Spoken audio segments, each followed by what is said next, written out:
ওই যে ব্রাক ইউনিভার্সিটির মধ্যে আরে টাই পরা প্যান্ট পরা প্রফেসর সিরা বালাইছে, কয় গুষ্টি মারি। আর প্যান্ট পরা টাই পরা ছাত্রগুলি তালা লাগাই দিছে, কয় ইসলাম বিদ্বেষী কাজ বাংলাদেশে চলবো না, ব্রাক ইউনিভার্সিটি চলবো না, হুজুর লাগবো না, আমি মুসলমানের সন্তান, আমার বাবা মুসলমান, আমার দাদা মুসলমান। এই ছেলেগুলি দাঁড়ায় গেছে পাড়ায় পাড়ায় মহল্লায় মহল্লায়, এখন দাঁড়ায় যাবে। ইসলামের বিরুদ্ধে কেউ যদি অবস্থান নেয়, ইসলামের বিপক্ষে কেউ যদি কথা বলে, আমার দিন নিয়ে কেউ যদি কথা বলে, আমার আখলাক, আমার চরিত্র, আমার আকীদা নিয়ে কেউ যদি কথা বলে, সে যেই কেউ হোক না কেন বিন্দু পরিমাণ ছাড় দিব না। আল্লাহ কবুল করেন। জোরে কোন, আরো জোরে কোন। মা নাই কার কার হাত উঠান তো। মা নাই কার কার, বাবা নাই কার কার উঠান। আচ্ছা দেখেন, অল্প কয়টা মানুষ এনে ম্যাক্সিমাম মানুষের মা বাবা, অল্প কিছু মানুষের আব্বা আম্মা আছে, ম্যাক্সিমাম মানুষের মা নাই অথবা বাবা নাই, কারো মাও নাই বাবাও নাই। আচ্ছা মাও নাই বাবাও নাই, এরকম কে কে দেখেন তো। মাও নাই বাবাও নাই, আরে হাতটা নামান।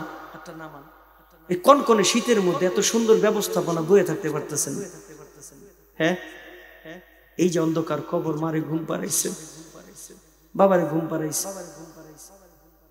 আহা, একটু গভীর ভাবে চিন্তা করে দেখেন, গভীর ভাবে একটা দিলের ভিতরে ঢুকান তো দেখি।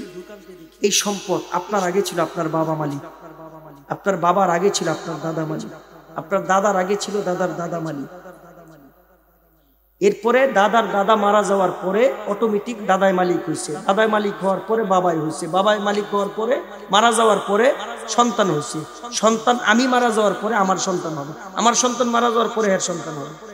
আচ্ছা হিসাবটা একটু মিলান তো দেখি, কি হিসাব? আমি এই সম্পদের মালিক আগেও ছিলাম না, আমি এই সম্পদের মালিক পরেও হব না।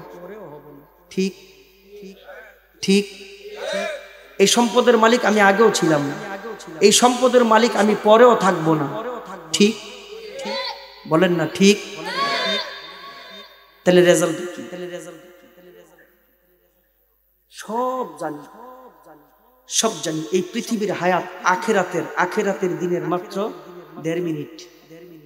এই পৃথিবীর হায়াত আখেরাতের সময় অনুযায়ী মাত্র 1.5 মিনিট। 1.5 মিনিট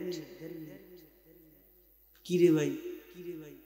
আহা, একদিন, আখেরাতের একদিন 50,000 বছরের সমান। কি রে ভাই? ইসরাফিল সিংহায় ফুঁক দিব, সব উঠা যাইব, বিচার কাজ এখনো শুরু হয় নাই। মানুষ পেরেশান, কার কি হয়, ইয়া নাফসি ইয়া নাফসি, কার কি হালত হবে কেউ জানে না। আহা, ময়দানটার কি অবস্থা হবে? হাদিসে রাসূল বলেন, কেউ তার হাঁটু পর্যন্ত ঘামে, পেরেশানিতে হাঁটু পর্যন্ত ঘাম জমা হইল। নবী কয় কারো কারো কোমর, কারো কারো কাঁধ পর্যন্ত, গলা পর্যন্ত শুধু ঘামে সাঁতরাই, এমন পেরেশানি। সবাই কইবে আল্লাহ বিচারটা শুরু করে, জান্নাতে দিয়ে দেন, বিচারটা শুরু করেন, বিচার শুরু করেন। আচ্ছা বিচার শুরু করার জন্য সুপারিশ কে করবে? সব গিয়া আদম আলাইহিস সালাম, সব গিয়া বিভিন্ন নবী, সব গিয়া নবীদের দরবারে দৌড়াইব। কেউ বলবে না আল্লাহর সামনে একটু বলার জন্য, কারোর সাহস হবে না। Presents by Kuakata media centre. হক্কানি আলেমদের নিত্য নতুন ভিডিও পেতে আমাদের চ্যানেলটি সাবস্ক্রাইব করুন। কুয়াকাটা মিডিয়া সেন্টার, ইসলামিক বিনোদনের বিশ্বস্ত সঙ্গী।